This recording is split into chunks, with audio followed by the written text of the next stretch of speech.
नमस्कार, मेरा नाम है जयंती झा और आप देख रहे हैं नेक्स्ट 9 न्यूज पॉलिटिकल बाइट। दोस्तों, महाराष्ट्र में अभी अभी चोर दरवाजे से बीजेपी ने एंट्री की थी, लेकिन अब लग रहा है कि सरकार गिरने वाली है। गिरने वाली क्या है, सरकार लगभग गिर गई, ये तय मानिए। यह हम ऐसा इसलिए कह रहे हैं क्योंकि राज्यपाल भगत सिंह कोश्यारी कहीं ना कहीं अब फंसते हुए नजर आ रहे हैं। बीजेपी के नेता हैं, आप समझ सकते हैं, बीजेपी से ताल्लुक रखते हैं, राज्यपाल है इस वक्त। हालांकि कहा जाता है कि सरकार से या किसी भी राज्य का जो राज्यपाल होता है उसका जो पद है वो सरकार को एक तरीके से कॉल करने के लिए कि सरकार को वो बताएंगे कि उनका क्या टेक है, आगे जाकर उस राज्य को लेकर क्या टेक है। सरकार और उनके बीच जो सामंजस्य होता है वो पद उनको दिया जाता है, तो उसी पद पर भगत सिंह कोश्यारी भी विराजमान है। अब भगत सिंह कोश्यारी ने थोड़े समय पहले एक बयान दिया था शिवाजी महाराज को लेकर, जिस पर काफी बवाल हुआ।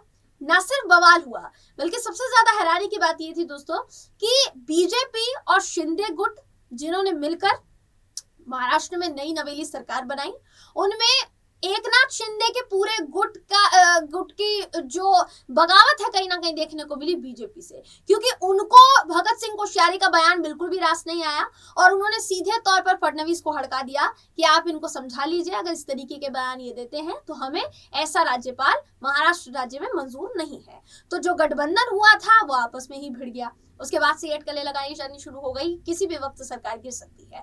और अभी तक देखिए सिर्फ और सिर्फ अटकलें लगाई जा रही थी क्योंकि भगत सिंह कोश्यारी की कोई प्रतिक्रिया सामने नहीं आई थी।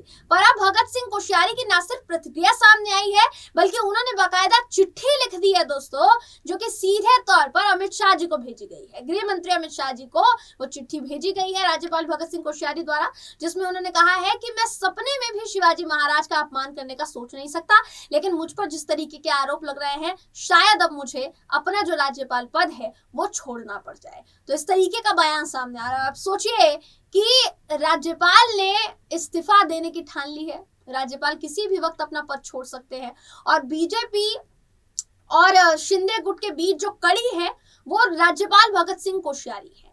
अगर वो कड़ी टूट गई तो समझ सकते हैं आप कि महाराष्ट्र में नई नवेली सरकार का गिरना तय माना जा रहा है। और इससे सबसे ज्यादा खुशी अगर किसी को होगी तो वो पूर्व मुख्यमंत्री उद्धव ठाकरे हैं, क्योंकि वो इस खबर से अभी से ही गदगद हुए जा रहे हैं। अब देखना ही होगा कि उद्धव ठाकरे इस पर क्या प्रतिक्रिया देते हैं। साथ ही भगत सिंह कोश्यारी जिस तरीके का स्टेप अब उठाने वाले हैं, उससे महाराष्ट्र की सियासत पर, महाराष्ट्र की नई नवेली सरकार पर, जो कि कुछ ही महीने पहले बनी है, चोर दरवाजे से बनी है वो अलग बात है, लेकिन कुछ महीने पहले बनी है, उस पर कितना असर पड़ता है और कितना नहीं। दोस्तों, बहरहाल इस खबर पर आपकी राय क्या है, कमेंट करके जरूर बताइएगा। वीडियो अगर आपको पसंद आया हो तो वीडियो को लाइक और शेयर करना ना भूलें। फिर मुलाकात होगी आपसे किसी ऐसी ही खबर के साथ।